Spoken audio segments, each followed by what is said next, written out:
हमार कुछ important appointment बा, सो औपचारिकता हो जाई तो हम निकल जाए। का एक्सपेक्ट करता नहीं?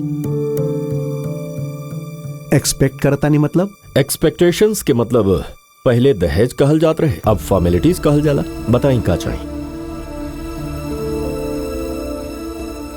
हम श्री से पैसा खातिर प्यार ना कैले बानी। हैजा भी रोवा बिजनेसमैन के तरह ही बात कर रहल बानी। हमने के कुछ एक्सपेक्ट करके ही शादी खातिर तैयार नहीं भइल। हमार बेटा चाहेला यही से तैयार भइल बानी। हमू हमर बेटी चाहत रही, यही खातिर हम मान गई। Now let's come to the point. हर बात पहले ही से ही क्लैरिटी से कहल हमार आदत बा। हाँ, यो एक तरह से सही बा। राहुल के दूगो बेटी बाड़ीन, ज्यादा दिन करा कहीं मिले वाला बा। अब होमे में से आधा तो यही के मिली ना।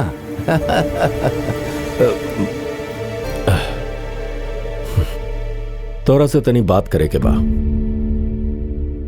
हैजा हमने के घर में जौन भी बात होला सबके सामने होखेला, पर हमरा ऐसे पर्सनली बात करे के बा।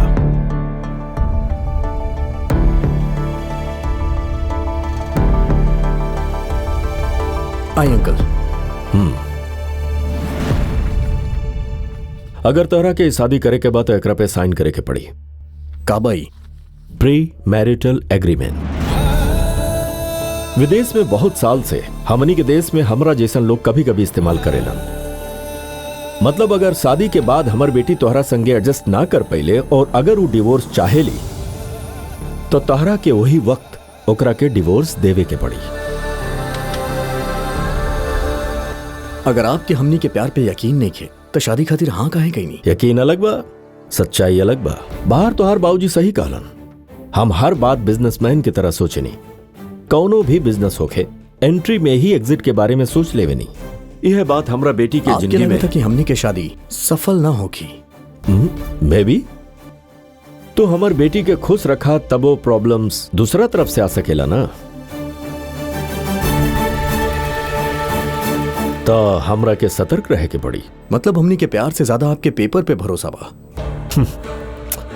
दुनिया में इंसान के छोड़ के कागज पे भरोसा कैल शुरू भइले कई साल हो चुकल बा। अगर हमर बेटी और तू अपना अपना जिंदगी में खुश रहबा तो ई पेपर्स के कोनो वैल्यू नहीं खे। It's just a piece of paper. अगर तोहरा के अपन प्यार पे इतने भरोसा बा तो तोहरा साइन करे में प्रॉब्लम का बा?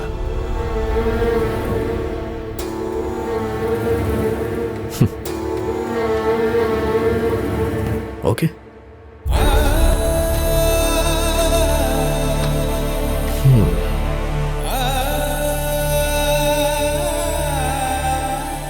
रुक काहे गैला? हिम्मत नहीं खे हो रहा?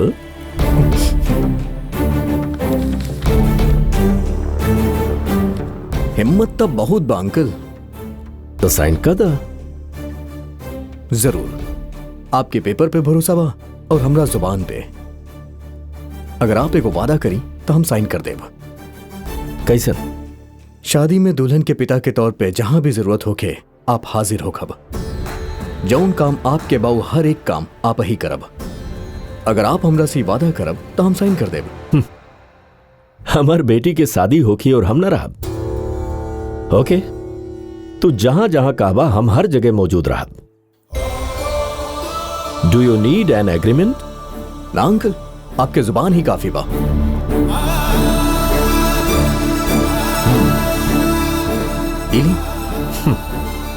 बाय द वे, ये बात हमनी के बीच में रही। ओके अंकल, चलिए। करे शादी से पहले लड़का और लड़की अकेले में जाके बात करेलन। तू अपन ससुर से इतना देर तक का बात करत रहला? कुछ ना अंकल, इनके शादी के बारे में तनी डाउट रहे, वो हम क्लियर कर देनी। तब रुआ मंजूर बा? हाँ ठीक बा। हमरा के एगो बात करे के रही। रउआ लड़की वाला बानी, रउआ जहाँ जाब वही से शादी होगी, लेकिन हम अपन पोता के शादी हमरा आके सामने यही घर में होके ये हमारी इच्छा बा।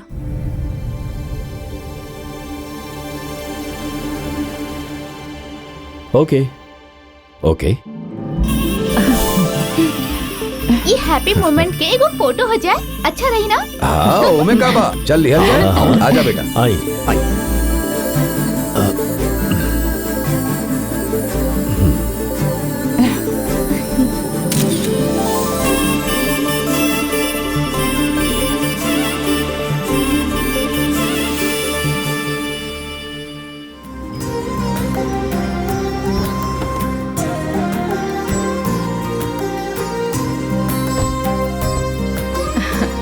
नमस्ते नमस्ते नमस्ते नमस्ते आइए। नमस्ते और समधी जी ऑफिस से निकल गए बड़न औते होखिए। अरे बेटी के सगाई में स्वागत खातिर खड़ा होवे के चाहिए तो अभी तक ऑफिस में बड़े लागत बस शादी में फेरा के समय पहुंची है।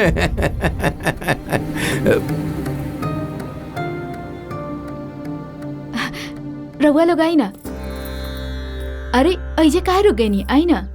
पहला बेरी घर में शुभ काम खातिर आ रहल बानी, तब पैर धो के आती तब। सुना पानी लेके आवा। का देख रहल बड़ा एजा हमनी की तरह लोटा में पानी नहीं के दिहल जाला, पाइप से दिहल जाला। एजा के ये कल्चर होई। अरे पैर धोला लाई।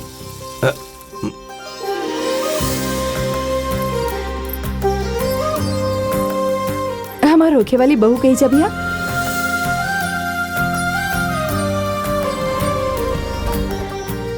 10 मिनट में आवत। ओके सर।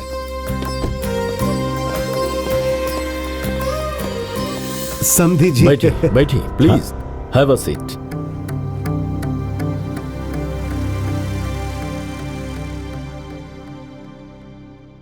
कहीं पंडित जी का करे के बा हमरा के और तनी जल्दी करे। शास्त्र के हिसाब से जवन कईल जाला ओहमे समय ना देखल जाला और ई त सगाई बा ई आधा शादी के समान होखेला। रउआ धोती पहन के आ जाई त कार्यक्रम के शुरुआत कईल जाओ। काहे अगर बिना धोती पहने सगुन दे देव तो अशुभ हो जाई। शास्त्र के अनुसार चलल जाए तो अच्छा होई समधी जी। आपन सुविधा के खातिर परंपरा तो ना बदल सकेनी ना।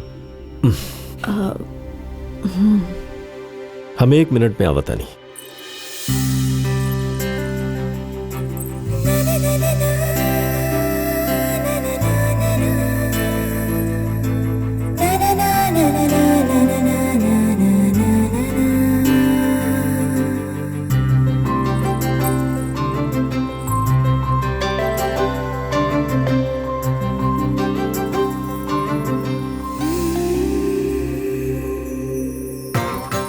वक्रतुंड महाकाय सूर्यकोटि समप्रभ निर्विघ्नं कुरु मे देव सर्वकार्येषु सर्वदा। मंगलम भगवान विष्णु मंगलम गरुड़ध्वज मंगलम पुंडरीकाक्ष मंगलाय तनो हरि। सर्वमंगल मांगल्ये शिवे सर्वार्थ साधिके शरण्ये त्र्यंबके गौरी नारायणी नमोस्तुते। आपस में शगुन बदली। अतो गर्भान्वितो युग्मे सप्त संवत्सरात् परम आज शाब्दाम तो कन्याया विवाह दोनों हाथ से ली।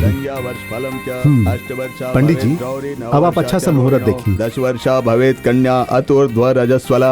यजमान अगला अगस्त महीना के 9 तारीख के बहुत ही शुभ मुहूर्त बा। खाली 15 दिन। वेल हमरा खातिर ठीक बा। शादी से 1 दिन पहले चल जाई चली। बिल्कुल ना। शादी के 1 दिन पहले कैसे चली? शादी के कितना काम होखेला? आज के सगाई से लेके विघ्नहर्ता के दान, पत्रिका के लेन देन, दूल्हा बनावल, धोती बनावल, हल्दी, कलश यात्रा, वर पूजा, गौरी व्रत, मंगल स्नान, वादनी, कन्यावर्ण होखेला, मधुपरक होखेला और दूसर भी चीज और तरह तरह के रस्म होखेला। यही से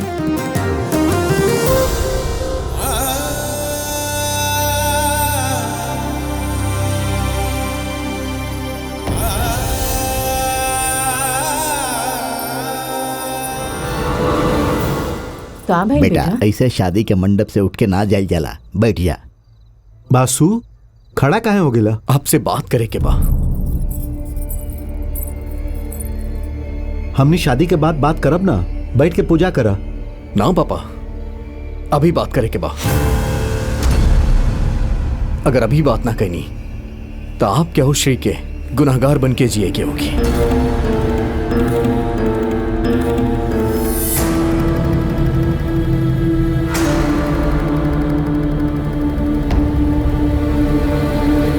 सॉरी ससुर जी, आपसे वादा कैले रहनी की बात केहू के ना बताई बा, लेकिन अब हमरा से रहल ना जा रहल बा। वहां बैठ के कुछो ना कर पा रहल बानी। कैसन वादा कैले बड़ा बेटा?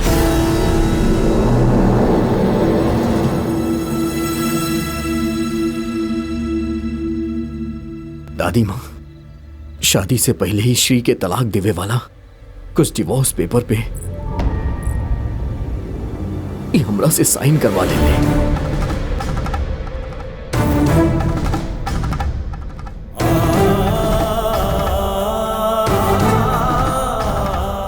शादी से पहले तलाक कैसन?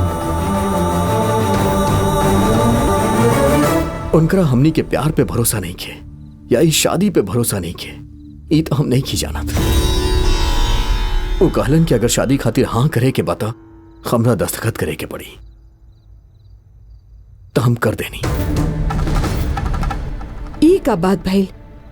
हर माता पिता चाहेले कि उनकर बच्चे शादी के बादे मिल के रहे, और रउआ बानी की शादी के पहले ही। गलती उनकर नहीं खिदा दी, हमार बा।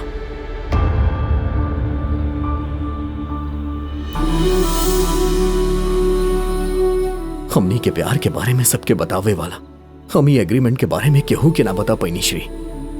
सॉरी।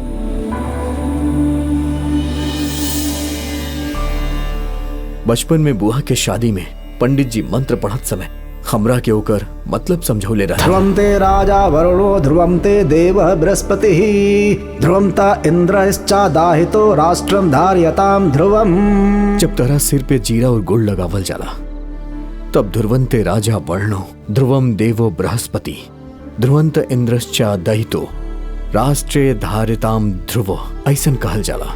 मतलब अष्टदिक बालक के साक्षी मान के वादा करे के होकी कि हमनी दोनों साथ रहब, लेकिन जौन कागजात हमनी के अलग करी ओकरा पे दस्तखत करके हम ओइजा बैठ के वादा कैसे कर सकेली श्री?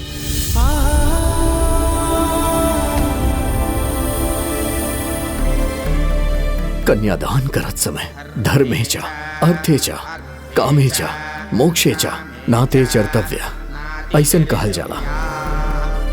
मतलब धर्म अर्थ काम में हम तरह के धोखा ना देब, और एकरा बाद नादी चरामी कहल जाला। एकर मतलब बा कि हमरा के सब मंजूर बा। तलाक के कागजात पे दस्तखत करके धोखा देवे वाला ओइजा बैठ के नादी चरामी कैसे कह सकेला? तहरा गला में मंगलसूत्र डालत समय मांगल्यम तंतु नामिना मम जीवन हेतुना कंठे बदनाम सुमुखे तो हम जीवम सरदाम सुमे ऐसन कहल जाला। मतलब हमार जिंदगी के कारण इस सूत्र से मंगल दाम के रिश्ता तहरा गला में बांध रहल बानी। कब के वो रिश्ता के तोड़े खातिर दस्तखत करे वाला ओइजा बैठ के वो मंत्र पढ़ सकेला का श्री?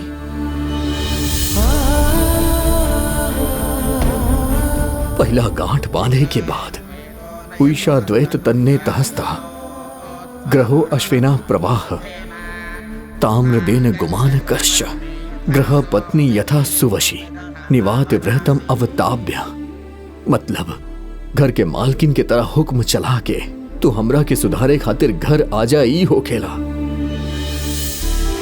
लेकिन तोहरा के अपना घर भेजे वाला कागजात पे दस्तखत करे वाला तोहरा के गले बुलावे खातिर वहां बैठ के मंत्र कैसे पढ़ सकेला श्री? कैसे पढ़ सकेला? कैसे एक या तू ना वहां बैठ के हम जौन भी मंत्र पढ़ब होकर एको मतलब बा, जौन हर एक काम हम करब होकर पवित्रता बा। यही से ई मंडप में बैठ के हम इतना झूठा वादा ना कर सकेली। ये हमरा से ना हो पाई, हमरा से ना हो पाई, नहीं के होत हमरा से।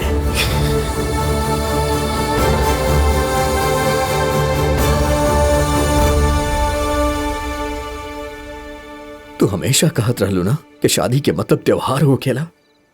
ऐसा त्योहार इतना शर्त पे इतना गलती के साथ ना होके के चाहिए दादी। ना, हम गलती कैले बानी, हमरा के माफ करती दादी, हमरा के माफ करती। वासु, गलती हम कैले बानी, तू सॉरी मत कहा। काव्या,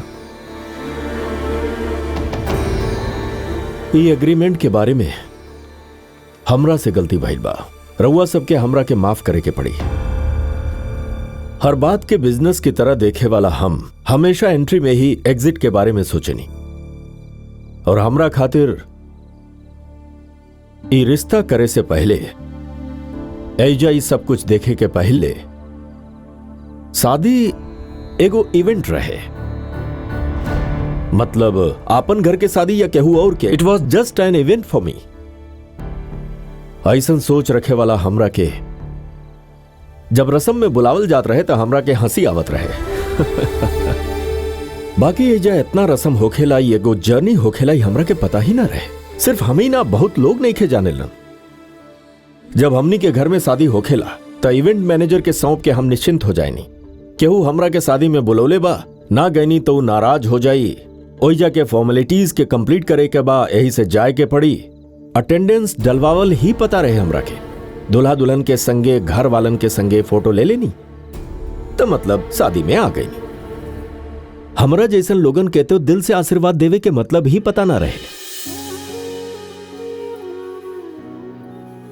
आशीर्वाद देवे खातिर अक्षत देवे पा ओकरा डाल के हाथ पे लगल हल्दी के साफ करे खातिर टिश्यू ढूंढे वाला हमनी जैसन लोगन के एहजा आवे के बाद समझ में आए कि वो अक्षत के पीछे चावल गीला के ओकरा के सुखा के हल्दी से रंगले के मतलब पिता के प्यार बा, जिम्मेदारी हा, बेटी के संगे ओकर रिश्ता के एहसास हा। परसों जब एजा बहुत रिश्तेदार आवत रहले तब समधी जी से हम पूछनी तो हमरा से एगो बात कहलन, अगर सबके आपन मानी तो रिश्तेदार बहुत ज्यादा बाड़न और ना मानी तो हमनी सब अकेल बानी। तब हमरा के समझ में आई कि हम अपना आप के सबसे कितना अलग कर ले बानी। शादी की अहमियत जनले बिना हम अपन बड़ बेटी के संगे कितना अन्याय कैनी। जब अपन बीवी से कहनी लक्ष्मी हमनी के 1000 करोड़ के प्रोजेक्ट मिलल बा तो अच्छा जी कांग्रेचुलेशन कह के चल जात रहे। कबो एकरा आंख में इतना खुशी न देखनी। बाकी ओकरा खातिर जब हम मॉल में खाली 5 मिनट देनी और एगो आदर्श पति के तरह एगो साड़ी खरीदे पे कितना खुश भइली हम परसों देखनी। अपन बेटी के कॉस्टली गिफ्ट देवे खातिर हम कॉस्टली कार दिलवले रहनी, तब ओकरा आंख में इतना रिएक्शन ना रहे। बाकी जब ओकरा खातिर ऊ पर्दा पा हम ओम लिखत रहनी, पियर माटी से खाली माटी, ओसे पूजा करत समय ओकरा आंख में जौन चमक देखनी ओकरा हम बयां नहीं कर सकत। एगो बिजनेसमैन बनके जौन हम सब के घर में रहल चाहत रहनी, आजले हम अपने ही घर में ना रहनी। बाकी रउआ सब लोग सबके घर में बानी।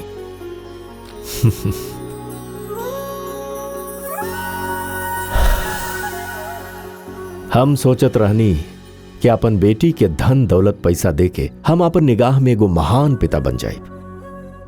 हमरा से अपन बेटी के शादी में सारा रस्म करवा के पिता के जिम्मेदारी के एहसास दियावे खातिर थैंक यू वासु।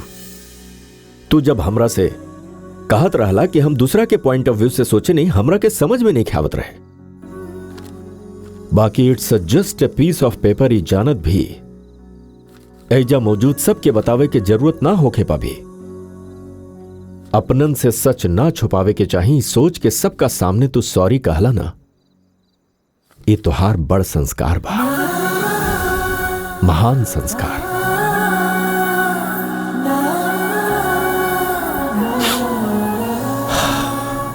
हमार काफी सारा दोस्त हमसे कहत रहे तोहरा बेटी से शादी करे वाला खुशकिस्मत बा ना वासु। हमरा लागत बा कि तहरा जैसन दामाद पावल हमार खुशकिस्मती है। रउआ सबके दुखी करे खातिर हम माफी चाहतनी। Please forgive me,